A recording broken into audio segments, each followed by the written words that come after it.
नमस्कार, सुदर्शन न्यूज देख रहे हैं आप। समय है जवाब तो चाहिए का। मैं आपके साथ आशीष प्रमोद गोस्वामी। बिहार चुनाव में ओसामा की एंट्री, और ये एंट्री करवाई किसने है? ये एंट्री करवाई है आरजेडी ने।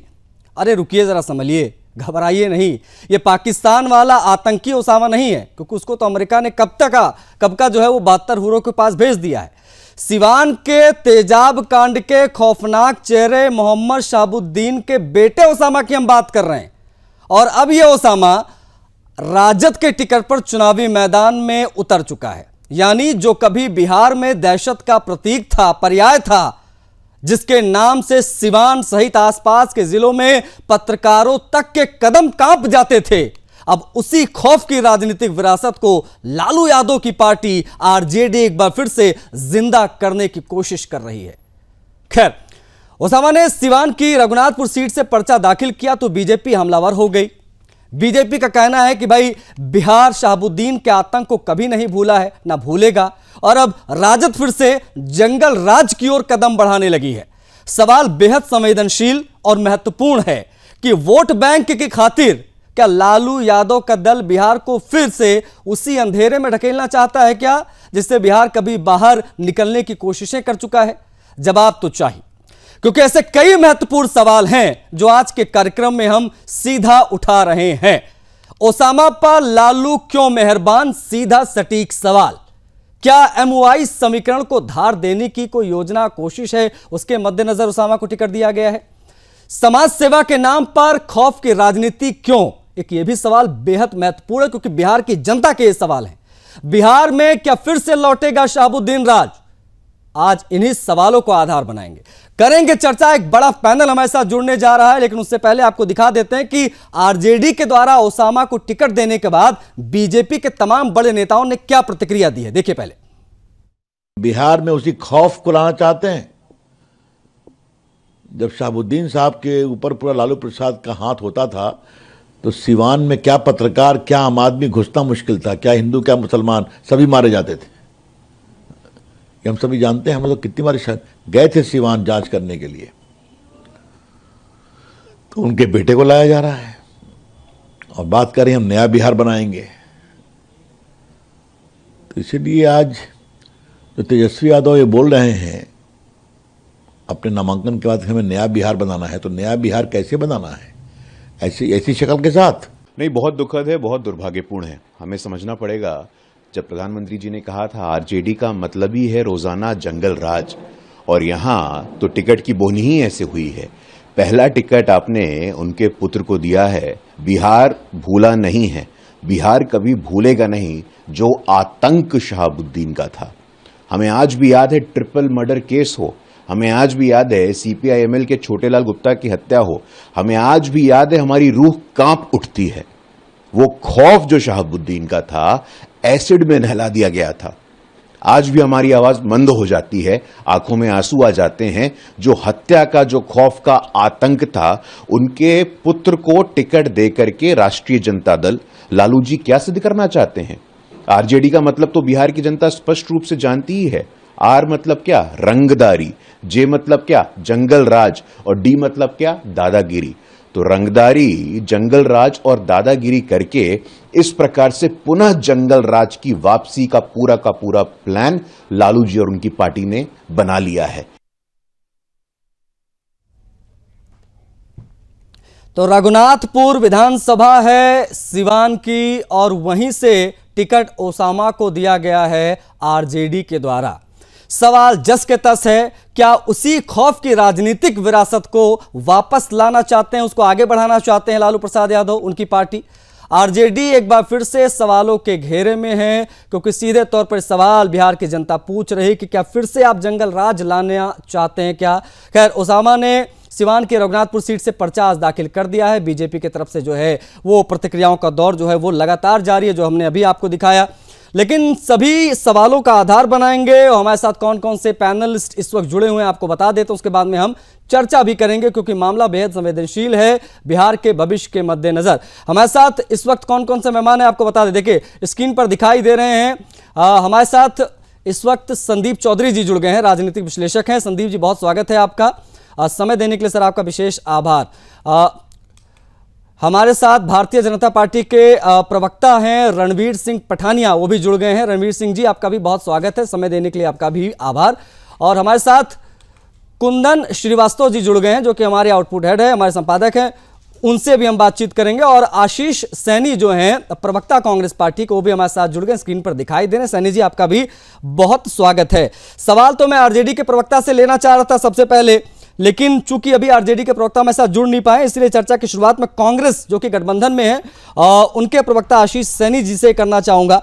आशीष सैनी जी, सीधा सवाल मेरा आपसे वही है, आप लोग बार बार सांप्रदायिकता के खिलाफ और तमाम बड़ी बड़ी बातें करते हैं, लेकिन आतंक के प्रतीक को साथ लेकर चल रही है आरजेडी। क्या आप इसे नैतिक रूप से सही मानते हैं? क्या आपका दल सही मानता है? क्या देखिए, अगर शहाबुद्दीन के पुत्र ओसामा आज भारतीय जनता पार्टी ज्वाइन कर ले, तो क्या वो तब भी आतंक के प्रतीक रहेंगे? मैं आपसे जो पैनलिस्ट है, मैं उनसे इस सवाल को शुरू करते हुए अपनी बात रखूंगा। दूसरा, ब्रिजभूषण शरण सिंह जैसे लोग और राम जो बिधोड़ी हैं, उसके बाद बाबू बजरंगी हैं, ऐसे करके सैकड़ों की संख्या में भारतीय जनता पार्टी के जो आपराधिक इतिहास के लोग हैं, जिनकी बात कर रहा हूँ, आपराधिक इतिहास, जिनके खिलाफ मुकदमे दर्ज हुए। मैं उत्तर प्रदेश के मुख्यमंत्री पे नहीं जा रहा हूँ जिन्होंने अपने मुकदमे वापस लिए, लेकिन मैं कह रहा हूँ कि ओसामा पर अभी ना तो कोई मुकदमा है, ना उन्होंने कोई ऐसी बात करी है, ना उनका कोई आपराधिक इतिहास रहा है। और आज आपको अगर इतनी फुर्सत मिल रही है कि आपको उनको प्रत्याशी घोषित किया गया, तो निश्चित रूप से इसका मतलब यह है कि जो वैचारिक खोखलापन भारतीय जनता पार्टी की विचारधारा में आया है, उसी का असर है, उसी का ये कि आशीष जी, मामला ये है, विषय पर कर रहे हैं। मेरी बात तो सुन लीजिए सर। जी नहीं, ओपनिंग रिमार्क है तो मैं चाहूंगा, नहीं सर, मैं चाहूंगा कि एक बार ओपनिंग रिमार्क सभी का थोड़ा छोटा होता है, उसके बाद में हम इस पर और विस्तार से गहनता से चर्चा करेंगे, तो फिर मैं पुनः आपके पास लौटूंगा। लेकिन नफरत के बाजार में मोहब्बत की दुकान, इस प्रकार की बातें राहुल गांधी जी करते हैं, लेकिन ऐसा लग रहा है कि सिवान में, विशेष तौर पर रघुनाथपुर में वो दुकान बंद हो गई है। इसलिए मैंने आपसे सवाल पूछा, प्लीज बने रहिएगा। हमारे साथ रणवीर सिंह जी हैं।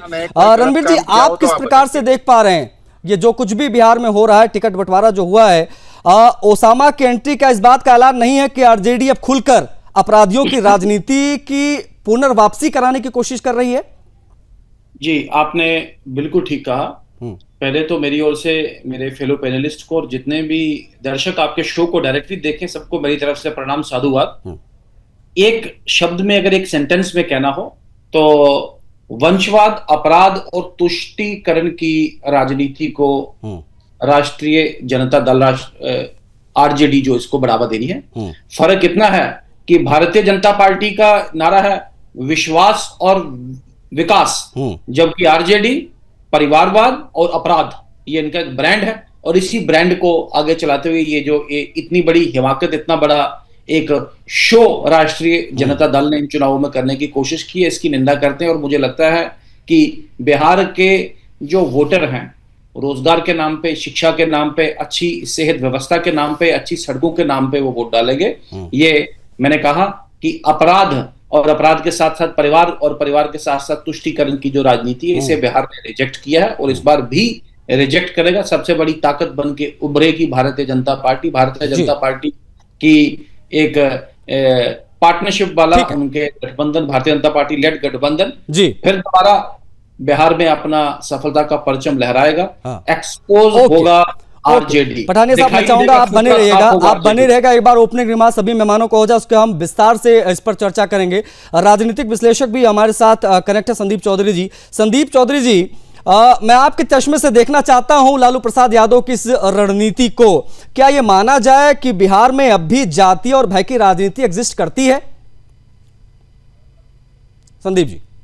देखिए आशीष जी, राजनीति में मुझे लगता है, बिहार की राजनीति में खासकर किसी भी तरीके से चुनाव जीतना दोनों पार्टियों का मकसद हो गया है, दोनों दलों का मकसद हो गया है। उसमें लालू यादव ने, लालू परिवार ने कह लीजिए, आरजेडी ने कह लीजिए, एक कदम आगे बढ़ा दिया है कि चाहे कुछ भी हो, कैसा भी बैकग्राउंड हो, हमें चुनाव जीतना है। और चूंकि सीवान में काफी प्रभुत्व रहा इन लोगों का, काफी दबंग तरीके से इन्होंने राजनीति की है सीवान की, तो कहीं ना कहीं इनको ये लगता है कि ओसामा जबकि आपको याद होगा जब ओसामा बिन लादेन का आतंकवाद दुनिया में चरम पर था, तब ओसामा का जन्म हुआ था, उससे प्रेरित होकर ओसामा का नाम ओसामा रखा गया था। तो कहीं ना कहीं जो मानसिकता है उससे डर तो पैदा होगा, इसमें कोई दो राय नहीं है। अगर ऐसे लोगों को, ऐसी परिवार से आने वाले लोगों को आगे किया जाएगा तो देखिए गब्बर सिंह होगा तो गब्बर सिंह के बच्चों में वो चीज होगी, क्योंकि वो उस माहौल में पले बड़े हैं। इनके नाम की एक दहशत होती है, इनके चेहरे की एक दहशत होती है। नहीं, अभी से हम ग्राफिक्स के माध्यम से संदीप जी दिखा भी रहे हैं, हम ओसामा की आपराधिक पृष्ठभूमि भी दिखा रहे हैं, जिसका खंडन आशीष सैनी जी अभी कर रहे थे। हम दिखा रहे हैं कब कब किन किन मामलों में ये ओसामा उसमें इन्वॉल्व रहा है, कब कब मामले दर्ज हुए हैं, राजस्थान के कोटा में गिरफ्तारी क्यों हुई थी, वो सब कुछ हम बता रहे हैं। ये पूरा बैकग्राउंड भी साथ साथ में हम दिखाते हैं, हवा में हम बात नहीं करते हैं सर। और डीपली इस पर मैं आपसे चर्चा करूंगा, प्लीज आप बने रहिएगा। हमारे आउटपुट हेड कुंदन श्रीवास्तव जी भी, उनसे बातचीत करूंगा क्योंकि अच्छी समझ रखते हैं बिहार की राजनीति की और सीवान में विशेष तौर पर। कुंदन जी, क्या ये कहना गलत होगा कि ये ओसामा को टिकट नहीं बल्कि शहाबुद्दीन की राजनीतिक आत्मा को पुनर्जीवित करने की कोशिश हुई है? बिल्कुल आशीष, आप बिल्कुल सही कह रहे हैं। और जो आपने सवाल उठाया, कांग्रेस के प्रवक्ता कह रहे हैं कि ओसामा पे कोई मामला दर्ज नहीं, दो मामला दर्ज है, हाईकोर्ट से जमानत पर हैं वो। और आपको क्या लगता है कि शहाबुद्दीन की आत्मा को पुनर्जीवित करना ही लालू का मुख्य उद्देश्य है? एक समय यह कहा जाता था कि लालू के बिना शहाबुद्दीन नहीं और शहाबुद्दीन के बिना लालू प्रसाद यादव नहीं। बिहार के जो लोग हैं, जो ये जानते हैं, जो ये समझते हैं कि शहाबुद्दीन अपने विरोधियों को एसिड से, तेजाब से नहला देते थे, ऐसी उनकी प्रवृत्ति थी। और इस प्रवृत्ति को जब आगे बढ़ाते हुए लालू प्रसाद यादव ने उनके बेटे को टिकट दिया है, तो जाहिर सी बात है, सवाल तो उठता ही है कि आरजेडी का मतलब क्या? आरजेडी का मतलब क्या? रंगदारी, जंगल राज और दादागिरी। यही फॉर्मूला सेट करता है इस पार्टी पे, क्योंकि जिस तरह से टिकट दिया गया और जिस रघुनाथपुर सीट से टिकट दिया गया है, वहां से हरिशंकर यादव 2 बार के विधायक रहे हैं, उनको टिकट ना देके ओसामा को टिकट देना, यह लालू यादव और उनकी पार्टी को मानसिकता दोहराता है। और सबसे बड़ा सवाल यह है कि तेजस्वी यादव ये दावा कर रहे हैं कि वो नया बिहार बना चाहते। क्या नया बिहार ऐसा बनेगा जिसमें आपराधिक प्रवृत्ति के लोग आएंगे, और वो भी जिन पे 2 मामले चल रहे हैं, जिनका पारिवारिक बैकग्राउंड ऐसा है, जिनके पिता के खौफ से पूरा सीवान नहीं, सीवान, छपरा, गोपालगंज यानी सारण प्रमंडल डरता था, लोग सड़कों पे नहीं निकलते थे। शहाबुद्दीन की जब गाड़ियां निकलती थी तो लोग अपने अपने दुकान बंद कर देते थे, जो हम फिल्मों में भी देखा करते हैं। तो सवाल है कि ऐसे लोगों को टिकट देकर, और मैं आपको बताऊं आशीष, कभी आरजेडी का स्थापना दिवस था पार्टी का जुलाई में, उन्होंने तेजस्वी यादव ने शहाबुद्दीन के लिए नारे लगवाए, शहाबुद्दीन जिंदाबाद। तो आप सोचिए इनकी मानसिकता कैसी है, और ऐसे में ये कहते हैं कि नया बिहार हम बनाएंगे। तो सवाल तो बड़ा है ही। नहीं, जब भी हम बात अगली पीढ़ी की करते हैं तो बड़ी उम्मीदें जगती हैं कि हाँ भाई, लालू प्रसाद यादव के दौर में जो आरोप लगे जंगल राज के एक्सेट्रा के, अब नई पीढ़ी इस राजनीति को आगे बढ़ाएगी तो वो रोजगार की बात करेगी, वो विकास की बात करेगी। लेकिन मामला जस के तस, उस मानसिकता के आगे आरजेडी बढ़ क्यों नहीं पा रही है, मैं वही समझने की कोशिश यहां पर कर रहा हूं। आशीष सैनी जी हैं, कांग्रेस पार्टी के स्पोक्स पर्सन, प्रवक्ता हमारे साथ लगातार बने हुए हैं। सैनी जी, वही सवाल मैं आपसे बार बार पूछ रहा हूं, बिहार का राजनीतिक पतन करने में क्यों आमादा है? क्यों आखिर बार बार इस डर की, खौफ की राजनीति से आगे नहीं बढ़ पा रहे हैं आप लोग? ये सीधा सवाल है, क्योंकि आप लोग शामिल हैं गठबंधन में, और मैंने जैसे कि पहले कहा, ये नफरत के बाजार में मोहब्बत की दुकान वाली बातें हवाई साबित हो जाती है जब हम देखते हैं कि ओसामा को टिकट मिल गया। राजनीतिक विरासत को आगे नहीं बढ़ाया जा रहा है, यहां आपराधिक विरासत को आगे बढ़ाया जा रहा है। आशीष सैनी जी, देखिए, सबसे पहले आपके जो स्टूडियो में जो उन्होंने डेटा निकाल कर दिया, उसमें केवल एक मुकदमा जो कोटा में आपने बताया, और वो धारा 151 का है। ये नॉन क्रिमिनल रिपोर्ट्स होती है, इसको आप इतना महत्व देकर बता रहे हैं कि आतंकवादी बता रहे हैं। दूसरी बात, हम आतंकवादी नहीं बता रहे हैं, उसका नाम आतंकवादियों वाला है, वो हम बता रहे हैं। आपको भारत की जो एनसीआरबी का डाटा है और एडीआर की जो रिपोर्ट, भारत में जो सांसद हैं, सबसे अधिक आपराधिक चरित्र के सांसद यदि किसी पार्टी के साथ है, मैं निश्चित रूप से पहले अपनी बात शुरू करने से पहले कहूंगा कि मैं नहीं चाहता कि व्यक्तिगत रूप से भी और मेरी पार्टी भी कि कोई आपराधिक व्यक्ति चुनाव लड़े। लेकिन यदि किसी लोकसभा, किसी विधानसभा में कोई व्यक्ति लड़ रहा है और उस पर यदि कोई मुकदमे हैं और जिसमें वो 2 साल से कम के कन्विक्शन पर है, तो चुनाव लड़ने की इजाजत भारत का चुनाव आयोग दे रहा है। मैं कहूंगा भारतीय जनता पार्टी से कि वो इस एक कानून ले आए और चुनाव, जिस पर भी मुकदमा दर्ज हो आपराधिक धाराओं में, जो 7 साल से अधिक की हो, सजा का जिसमें प्रावधान हो, तो उनको चुनाव लड़ने से रोक दिया आप जाए। पहले कांग्रेस चुनाव- पार्टी की नहीं, स्थिति चुनाव- स्पष्ट कर नहीं, दीजिए आशीष आप भाई, अगर- नहीं आशीष जी, अगर- आप पहले नहीं, कांग्रेस सुन पार्टी लीजिए की ना। स्थिति स्पष्ट कर नहीं, दीजिए, सीधा आप सीधा भी- जवाब आप दीजिएगा, भी- क्या नहीं, ओसामा नहीं, की आप- उम्मीदवारी का आप कांग्रेस पूरी समर्थन बात करती मत है, कीजिए। यस और नो, बस इतना बताइए आप।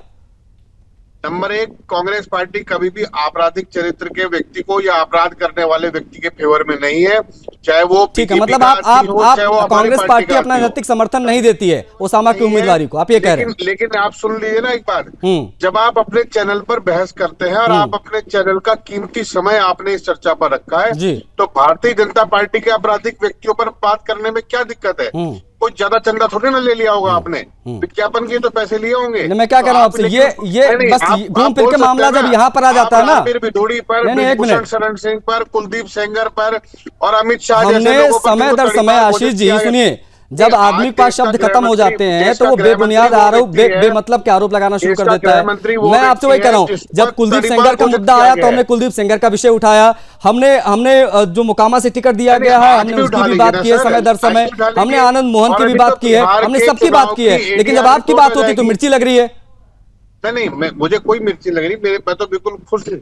मैं तो कह रहा हूँ बिहार के जब प्रत्याशियों के आवेदन आ जाएंगे, मैं तो निवेदन करूंगा आपसे, ठीक है, हमारे कि आप साथ 10 मिनट का समय मुझे दे दीजिएगा, हाँ। मैं बता दूंगा कि हमारे ADR की हमारे रिपोर्ट एडिटर लेकर हैं, कितने नहीं आपराधिक रुकिए लोगों रुकिए, को टिकट हमारे दिया है। हमारे आउटपुट हेड हमारे एडिटर कुंदन जी कुछ कहना चाह रहे हैं। कुंदन जी, आप आशीष जी, मैं इनसे ये पूछना चाहता हूं कि जरा ये बताएं, पहले तो अपना स्टैंड स्पष्ट करें ये कि क्या ये ओसामा का समर्थन करते हैं या नहीं करते हैं। वही पूछा मैं। दूसरा इनसे ये पूछिए कि सीपीआईएम पार्टी जो शहाबुद्दीन के आपराधिक मामलों को लेकर एक समय पूरा विरोध कर रही थी, वो अब कह रही है कि उनके पार्टी से उनकी कोई नाराजगी नहीं है। अपराधी चाहे किसी भी पार्टी में हो, चाहे वो किसी भी पार्टी में हो, न चैनल समर्थन करता है ना, और उनका यह आरोप लगाना कि हम ऐड के लिए काम कर रहे हैं या इन शब्दों को वापस लें। हमने एक मुद्दा रखा है, हमने पूछा है कि आपराधिक छवि के लोगों को टिकट दिया जाना क्या कांग्रेस का समर्थन करती है या नहीं करती है, क्योंकि कांग्रेस ये कहती है कि हम अपराधियों का समर्थन नहीं करते हैं, आशीष जी, हम नफरत की दुकान में मोहब्बत दिखाने के लिए बैठे हैं और मोहब्बत की बात करते हैं। तो फिर ये खुल के ओसामा का विरोध क्यों नहीं कर रहे हैं? नहीं, वो जो लालू दुकान यादव क्यों खोलते नहीं कहा इन्होंने कि हैं, आप वही मैंने टिकट क्यों पूछा दिया? कुंदन जी, वही मैंने पूछा, ये जो दुकानें खोलते रहते हैं बीजेपी शासित राज्यों में, विशेष तौर पर ज्यादा दुकानें खुलती है राहुल गांधी जी की, वो दुकान सिवान में बंद क्यों हो गई? आशीष सैनी जी, और उनसे ये भी पूछिए कि तेजस्वी यादव के साथ, तेजस्वी अगर राहुल गांधी यात्रा करते हैं और तेजस्वी यादव उसी शहाबुद्दीन के लिए नारेबाजी कराते हैं कि भाई शहाबुद्दीन जिंदाबाद, उस समय ये जवाब क्यों नहीं दे पाते हैं? ठीक है आशीष जी। हाँ, मैं श्रीवास्तव जी से ज्यादा समय नहीं लूंगा। अभी इन्होंने कहा कि पहला स्टैंड मैं खुद ही अपने बात में बोल चुका हूं कि कांग्रेस पार्टी कभी भी इस बात का समर्थन नहीं करती और चुनाव सुधारों में सबसे पहला काम है आपराधिक व्यक्तियों को रोकना। दूसरी बात, आप केवल अगर ओसामा के आवेदन पर कर रहे हैं कि ओसामा पर जो आरोप लगे हैं या जो मुकदमे हैं जो आप दिखा रहे हैं 151 वाला, वो चुनाव आयोग उसमें अलाउ करता है कि वो व्यक्ति चुनाव लड़ सके। हम सिर्फ एक हमारे सहयोगी दल जो वरिष्ठ सहयोगी दल है, गंभीरता को आप समझ नहीं पा रहे हैं, समझना नहीं चाहते हैं। तो इसलिए मैं कह रहा हूं मजबूरी में करना पड़ जाता है क्योंकि आप लोग ना मुद्दे को डाइवर्ट करने की कोशिश करने लग जाते हैं। I am not talking about ओसामा's बैकग्राउंड, मैं बात कर रहा हूं उसके पिता शहाबुद्दीन के आपराधिक रिकॉर्डों की, उस आपराधिक विरासत को आगे बढ़ाने का समर्थन कैसे कोई राजनीतिक दल दे सकता है? भाई मैं उसकी बात कर रहा हूं। और शहाबुद्दीन किस लिए कुख्यात थे और लालू प्रसाद यादव से उनके संबंध कैसे थे, जेल में बैठकर किस प्रकार से फोन पर बातें होती थी, कब कब बचाने की कोशिश की गई, कब कब टिकट दिया गया, ये सब चीजें हम जानते हैं सर। शहाबुद्दीन के आपराधिक इतिहास को आप कैसे कह सकते हैं टीवी चैनल कि उनका बेटा भी उतना ही बड़ा आपराधिक व्यक्ति होगा? आपने कैसे तय कर लिया? ये कौन सा पैरामीटर आपके पास रखा गया है जिससे आपके द्वारा ये तय कर लिया गया? तो यही तो हम पूछना चाह रहे हैं आपसे कि अगर ऐसा कोई तय किया गया है तो मुझे बता दीजिए, ऐसा कोई पैरामीटर हो तो फिर यही पैरामीटर आप भाजपा के लोगों पर भी लगा दीजिए। ठीक, हमारे साथ संदीप जी भी हैं, थोड़ी सी लाइट की कमी पड़ रही है आशीष जी, मैं चाहूंगा कि थोड़ा सा अगर वहां पे लाइट की व्यवस्था हो जाए तो फिर और बेहतर आप दिखाई देंगे, आप प्लीज बने रहेगा। संदीप जी, मेरा सवाल आपसे रहेगा, क्या बिहार की राजनीति कभी उस दौर से बाहर निकल पाएगी या नहीं निकल पाएगी जब अपराध और सत्ता एक दूसरे के पूरक हुआ करते थे? क्या उस दौर से निकल पाएगा बिहार की नहीं निकल पाएगा? क्योंकि बार बार जंगल राज का ऐलान हो जाता है, चुनाव आता है तो, जैसा कि अभी हम देख रहे हैं ओसामा को टिकट देकर। सीधा सवाल है। देखिए आशीष जी, सभी राजनीतिक दल और सभी नेता ये बात जरूर करते हैं कि हम साफ छवि के लोग लोगों को लेकर के आएंगे, हम साफ सुथरी राजनीति देंगे, हम देश सेवा करेंगे, प्रदेश की सेवा करेंगे। लेकिन जैसे जैसे चुनाव नजदीक आता है, राजनीतिक लोग और राजनीतिक दल इस चीज पर आ जाते हैं कि कौन चुनाव जीत सकता है, किस तरीके से हम टारगेट अचीव कर सकते हैं, किस तरीके से हम अपने नंबर बढ़ा सकते हैं।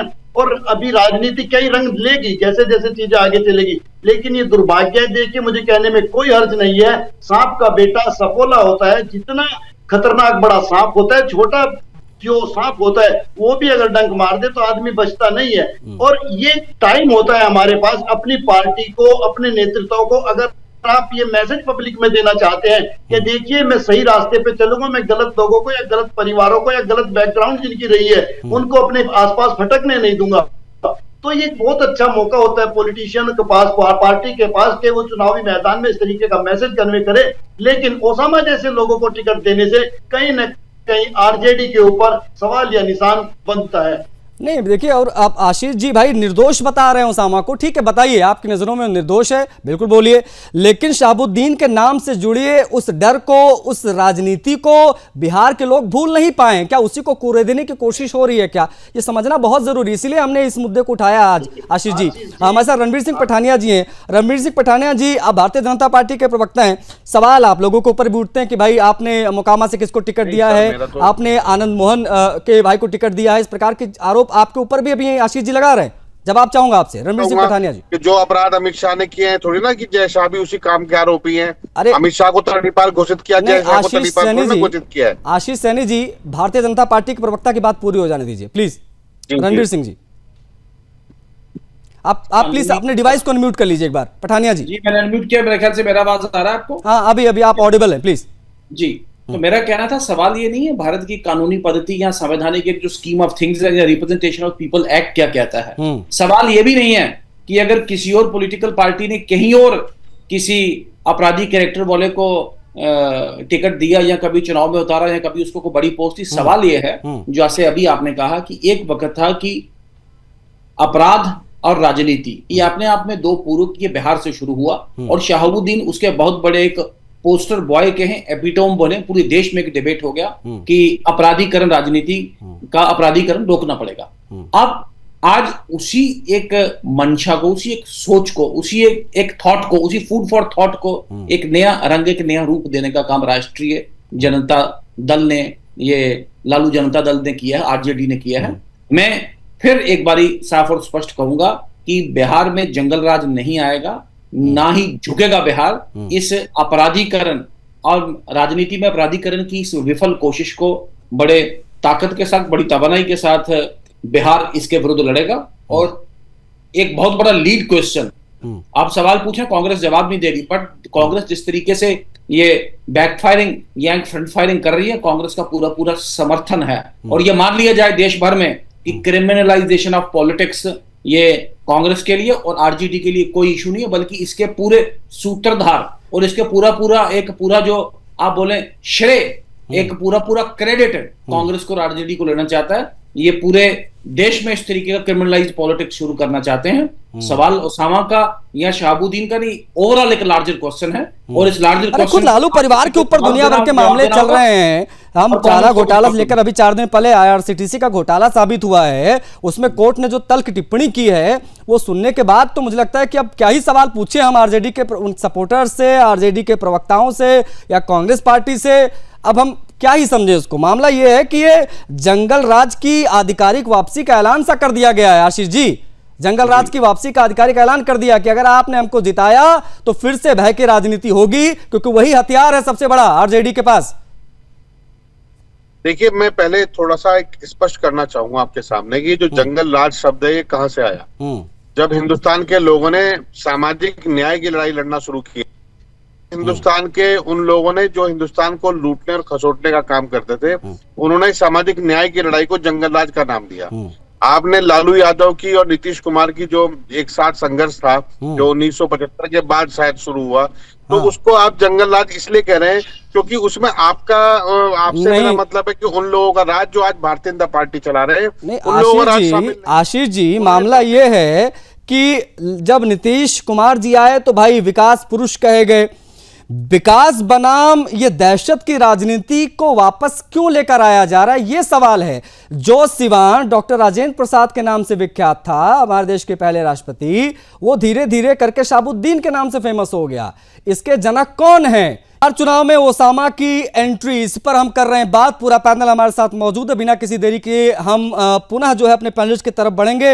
हमारे साथ जो हमारे आउटपुट हेड हैं कुंदन जी, उनकी तरफ मैं बढ़ने की कोशिश करूंगा। सीधा सवाल रहेगा कुंदन जी, आपने देखा आशीष सैनी को सुना, बड़ा इंतजार है मुझे आरजेडी के प्रवक्ता का, जो कि जुड़ नहीं पा रहे हैं। अब वजह क्या है, वो बचना चाहते हैं या कुछ टेक्निकल इशू है, एक अलग विषय है। मेरा सीधा सवाल वही रहेगा, क्या ये माना जाए कि अपराध की वैधता राजनीतिक उत्सव नहीं बन गया है? क्या ये क्यों हो रहा है? और आशीष सैनी, क्या उनके सामने ऐसी मजबूरी है कि राजनीतिक अपराधीकरण पर वो चुप्पी साधे बैठे हैं और आरोप मीडिया पर लगा रहे हैं कि मीडिया जो विज्ञापन लेता है फलाना ढिमकाना, इसलिए जो है बीजेपी के फेवर में चलाता है, हमारे खिलाफ चलाता है? किस प्रकार से इसे देखा जाए? इस राजनीतिक अपराधीकरण पर कांग्रेस की चुप्पी क्यों? सीधा सवाल।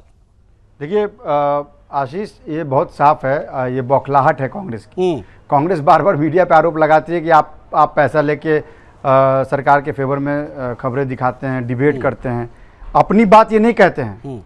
जिस समय लालू यादव के घर पे बैठ के राहुल गांधी मटन खाते हैं, उसको वीडियो बनाते हैं, यूट्यूब पे डालते हैं, पब्लिसाइज करते हैं उसको, उस समय ये जताने की कोशिश करते हैं। और ये साफ संदेश है कि भाई आप लालू जी कुछ भी कीजिए, हम आपके साथ हैं। मीडिया में आके आप अभी आशीष जी बयान दे रहे कि नहीं कांग्रेस जो है वो अपराधी छवि को कभी प्रोत्साहित नहीं करती है, हम इसकी निंदा करते हैं। तो भाई खुल के निंदा कीजिए ना, लालू यादव को आप सवाल कीजिए, लालू यादव सवाल कीजिए कि आपने टिकट कैसे दे दिया ओसामा को। आप बीजेपी पे आरोप लगा रहे हैं कि बीजेपी में दागदार नेता है, तो आप भी तो उसी को समर्थन कर रहे हैं। फिर आप में और बीजेपी में अंतर क्या है? पहला सवाल। दूसरा, आशीष जी आप बार बार ये कह रहे हैं कि आप ओसामा का आपराधिक छवि नहीं, ओसामा खुद भी उन्होंने LLB की है, विदेश से उन्होंने डिग्री ली है, उनके ऊपर आपराधिक मामला हाईकोर्ट से जमानत पर है। आपको नहीं लगता है कि शहाबुद्दीन के बेटे को टिकट देके आरजेडी फिर से एक डर का माहौल क्रिएट करना चाहती है सिवान में, उस पूरे क्षेत्र में, और ये बताना चाहती है जनता को कि अगर आपने वोट नहीं दिया, अगर आपका कैंडिडेट नहीं जीता, चूंकि उस रघुनाथपुर सीट से हरिशंकर यादव लगातार 2 बार से जीतते आए हैं, उनका टिकट काट के आपने ओसामा को टिकट दिया, क्या वजह हो सकती है? एक मैसेज के परिवार को मनाने की कोशिश है, अपराधिक छवि परिवार को फिर से उभरने देने का एक मौका है।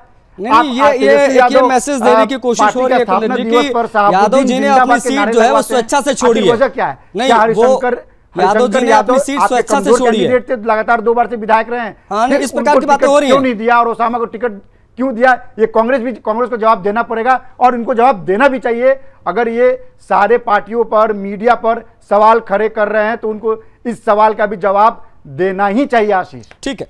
आशीष जी, आप मैं चाहूंगा जवाब दें इस चीज का, लेकिन मैं रणवीर सिंह पठानिया जी को बीच में लेकर आना चाहूंगा। रणवीर सिंह पठानिया जी, हम जब ये कहते हैं कि फिर से बिहार को गोली और गुंडई के दौर में धकेलने की कोशिश है, ये सफलता मिलेगी या नहीं वो तो 14 तारीख को पता चलेगा नवंबर, लेकिन ये कोशिश तो है ना कि गोली और गुंडई के दौर में धकेल दिया जाए बिहार को, क्योंकि यही पॉलिटिक्स आती है शायद आरजेडी को। पठानिया जी,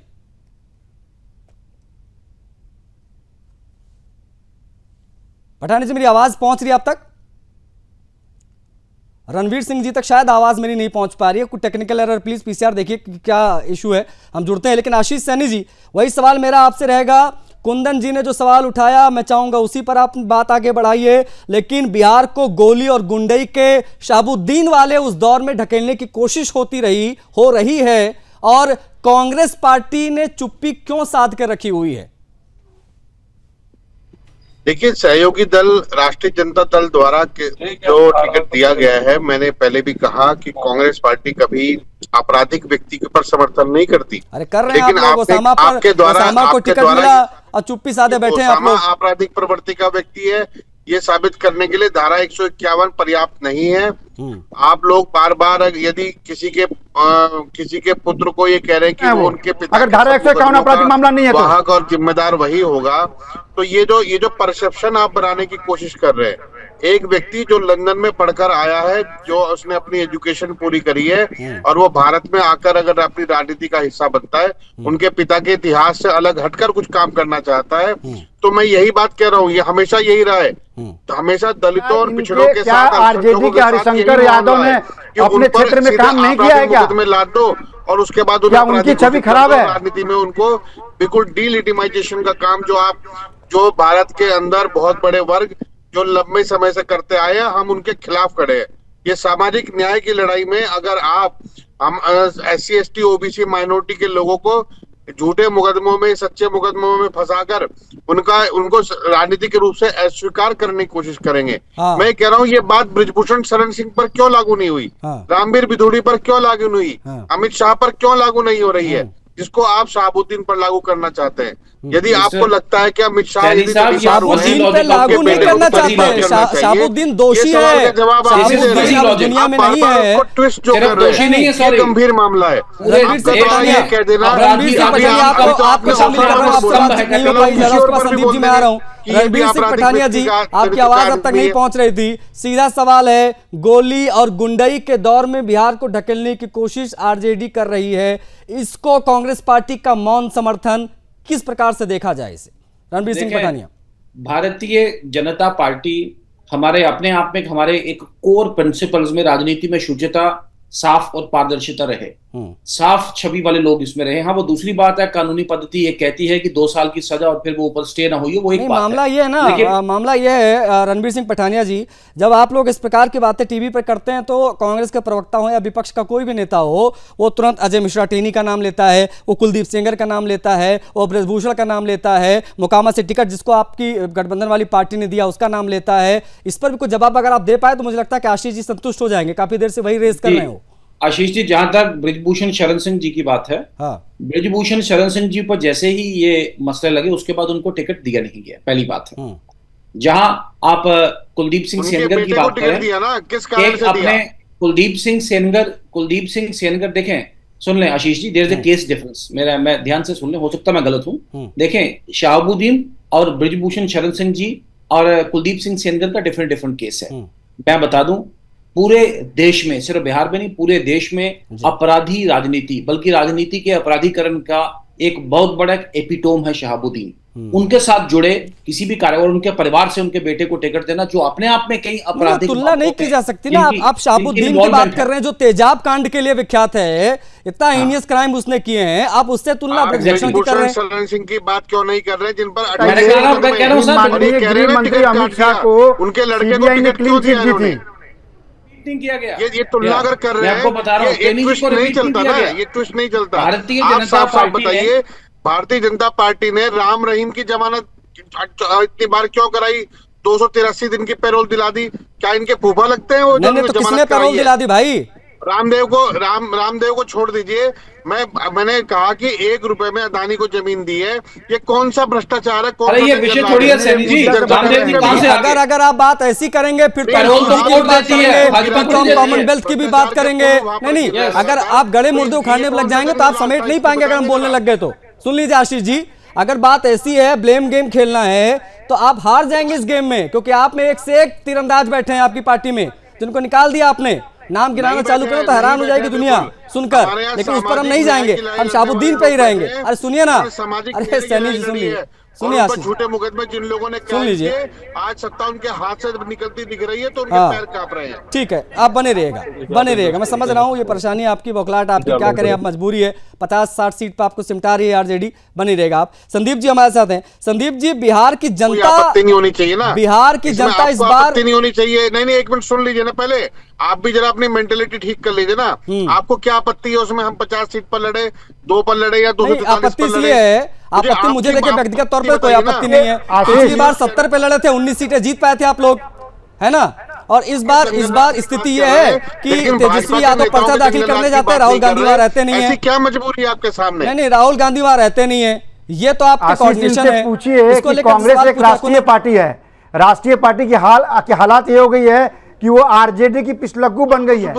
अगर ये कांग्रेस के प्रवक्ता थे, इनको याद होगा सीताराम केसरी के बाद से बिहार में कांग्रेस की स्थिति है वो दिन पर दिन गिरती चली गई। आज स्थिति ये है कि बिना लालू यादव, एक तरह से कांग्रेस को लालू यादव ही चलाते हैं। लालू यादव जितनी सीटें तय करते हैं, नहीं तो फिर आप राष्ट्रीय पार्टी होने से दावा करते हैं, और जो आप कहते हैं कि हम की बात करी तो आपको दिक्कत हो रही है। नहीं, सामाजिक न्याय, आप गृह मंत्री अमित शाह पे आरोप लगा रहे हैं, जिनको सीबीआई ने क्लीन चिट दिया है, और आप उन पे आरोप लगा रहे हैं। बात ओसामा की हो रही है, बात आप अमित शाह पे चले जा रहे हैं। मेरा सीधा सिंपल सा सवाल है आशीष जी से, मैं बड़ा बेसब्री से आरजेडी के प्रवक्ता का इंतजार करता रहा, वो नहीं आए, अब हम क्लोज करने की तरफ बढ़ रहे हैं, लेकिन घूम फिर के वही सवाल, राजनीतिक अपराधीकरण जब होता है किसी चीज का तो उस पर चुप्पी क्यों दिखाते हैं तमाम बड़े नेता, विशेष तौर पर कांग्रेस पार्टी के तमाम लीडर्स।